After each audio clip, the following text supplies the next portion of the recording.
This is the beautiful thing about travel. You're going through a little place, and right where you'd least expect it, you find a hidden gem. This is one of those hidden gems, the Museum of the Mountain West, just outside of Montrose, Colorado. And it's one of the most remarkable places you'll find. Right there is a sign that says they have over 500,000 artifacts of the Old West culture. So let's head in and talk to Richard Fike, the founder and director, and see what you can expect when you get here.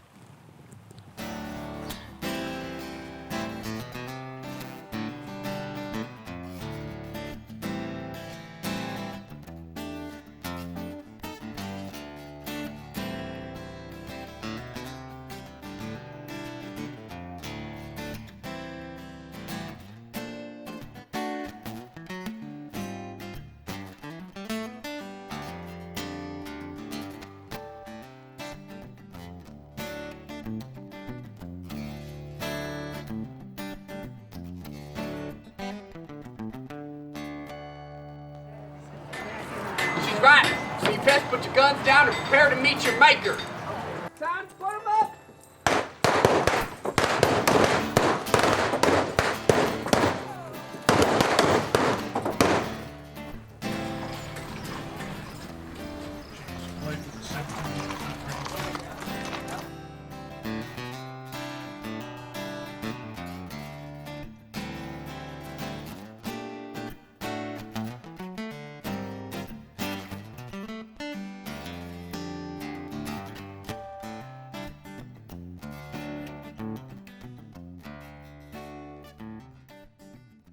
I'm here with Richard Fike, the founder and director of the Museum of the Mountain West.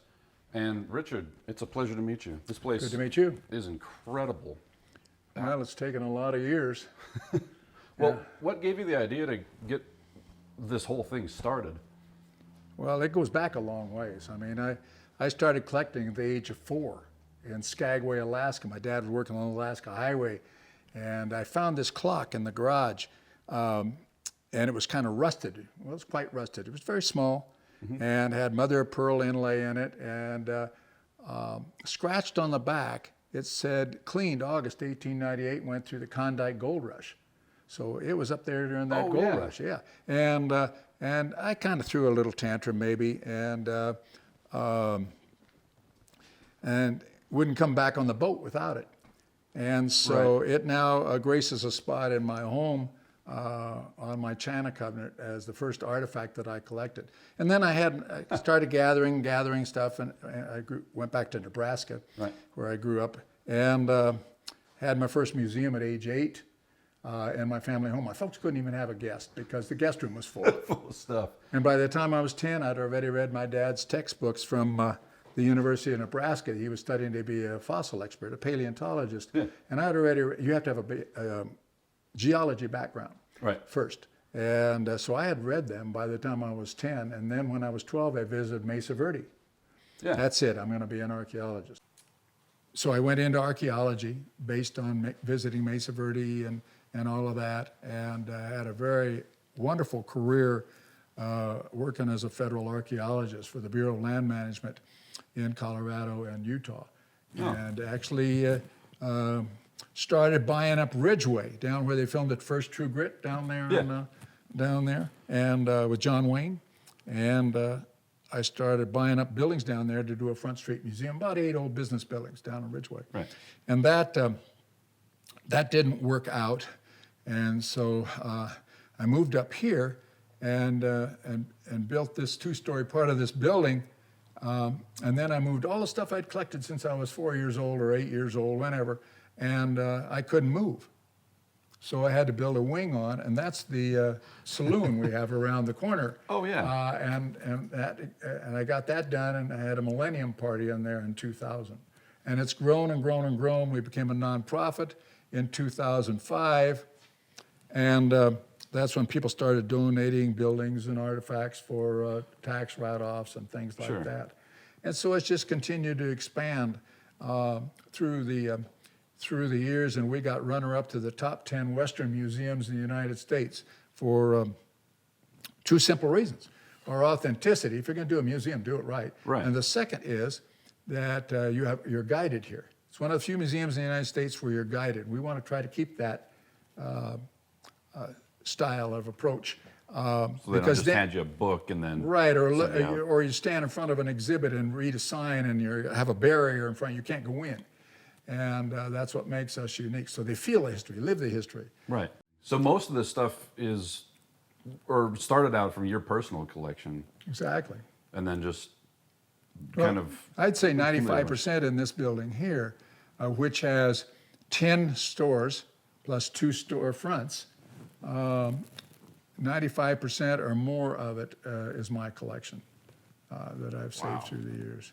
We have one of the largest collection of Western memorabilia and artifacts in the country. We have 2 doctors' offices furnished, 2 dentist offices furnished for different periods of time.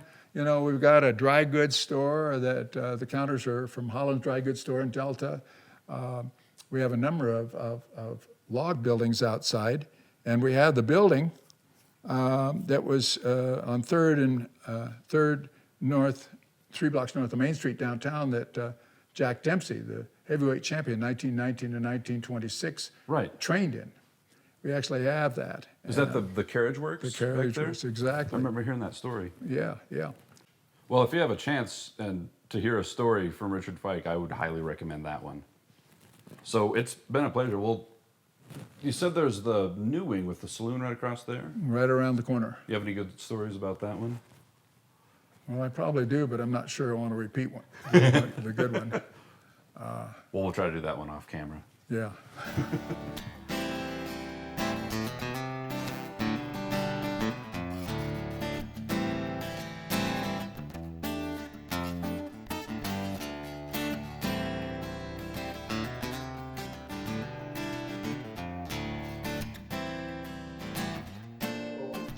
This morning cake was made, they say that one bead represents one cheer.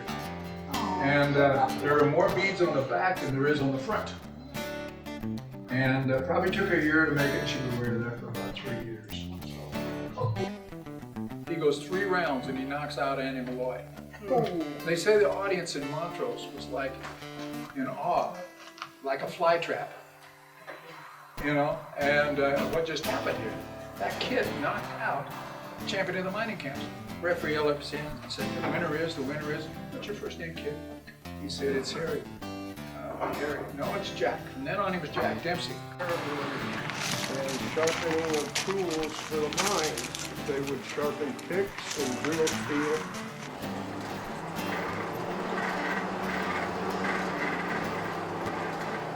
This will be like a smart.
On the sign outside, I noticed it said you had over 500,000 artifacts.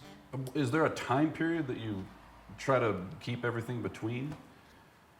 Well, I don't know how many artifacts we have, but it says 500,000, but I think it's in excess of that. Right. When you've been collecting as long as I have, since 4 years old. And they range back to Native American cultural items like Native American Ute Indian pottery, conquistador stirrups from when the Spanish came into this country in the 16th century. We have all of that. And we have, things more recent like Sitting Bull's actual signature, who was at the Battle of Little Bighorn, and Bat Masterson, a famous lawman, his gun he learned on, all kinds of things like that. But I have boxes that I have not opened since I packed them when I was 10. And so I can have Christmas, I can have Christmas in July. I open a box and I find all kinds of treasures. Well, so everything basically has a story then. How do you have tour guides like Cecilia get to know that much history for all those things that you have in here? There's no way that our tour guides can learn all of that history, but they certainly can get a general background of what the West was like just by the artifacts, by seeing the artifacts and everything. They have to go through a pretty rigorous training. And one of our tour guides that started Monday or something was seen down in the public library carrying out a stack of books this high on Western Colorado history. And so the people that want to be tour guides here have an interest in history, like Cecilia. And she visited here in December, and she said, well, I would like to work here, which really it took us off guard. That's great, somebody from outside the country, and she can explain that some herself too. Sure. So you've been here since December? No, I was just visiting here. I graduated from university in September. Mm-hmm.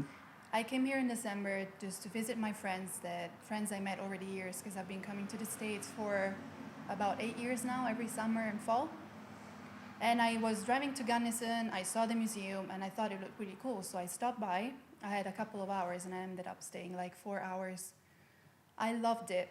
It's the most beautiful museum I've ever seen, so I read that they needed volunteers, and I love volunteering. I prefer volunteering to working, to be honest.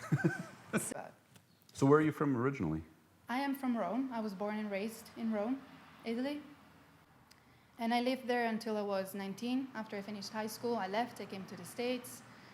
And that's when I started to, make friends and work in the national parks. So it's my favorite place on earth. It's kind of the western, Southwest.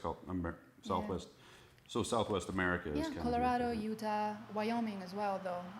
Arizona, New Mexico, the most beautiful place on earth. I couldn't agree more. You're really lucky you live here.